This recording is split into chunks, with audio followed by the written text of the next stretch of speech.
وہ بابرکت سرزمین جہاں سے نبی کریم نے معراج کا سفر فرمایا۔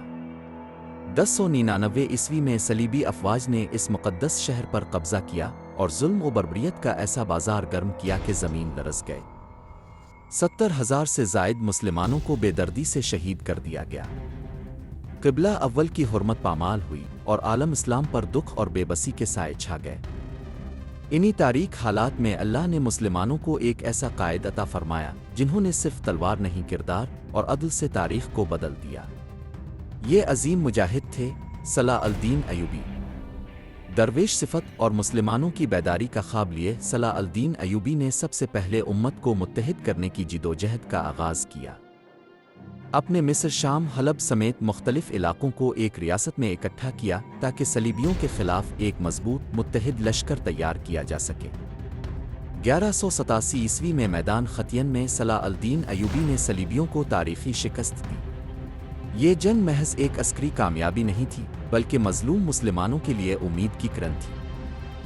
اسی جنگ میں وہ ظالم صلیبی کمانڈر رینالڈ افشاتیوں گرفتار ہوا جس نے نہ صرف حاجیوں کے قافلے لوٹے بلکہ رسول اللہ کی شان میں بھی گستاخی کی تھی۔ صلاح الدین ایوبی نے اسے اپنے انجام تک پہنچایا اور مسلمانوں کے دلوں کو تسکین بخشی۔ میدان ختین کے بعد صلاح الدین ایوبی نے بیت المقدس کی جانب پیش قدمی فرمائی۔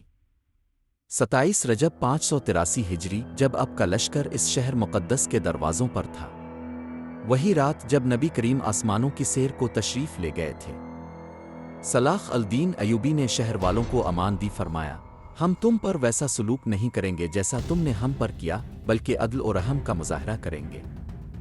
2 اکتوبر 1187 عیسوی کو بیت المقدس دوبارہ مسلمانوں کے ہاتھوں میں آیا اور وہاں پھر سے اذانوں کی صدائیں بلند ہوئیں اور سجدے آنکھوں کی ٹھنڈک بنے۔ صلاح الدین ایوبی نے فتح کے بعد یہودیوں، عیسائیوں، عورتوں، بچوں اور کمزوروں کو پناہ دی، انہیں جانے کی اجازت دی اور ان کے مال و جان کی حفاظت فرمائی۔ یہ صرف ایک لشکری فتح نہ تھی، یہ عدل، رحم اور انسانیت کی جیت تھی۔ صلاح الدین ایوبی کا نام آج بھی عظمت، شجاعت اور حکمت کا استعارہ ہے۔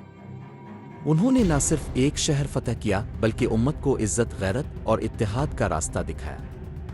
یہی پیغام ان کی زندگی کا نچوڑ ہے، طاقت صرف ہتھیاروں میں نہیں بلکہ ایمان، اخلاص اور اعلیٰ کردار میں ہوتی ہے۔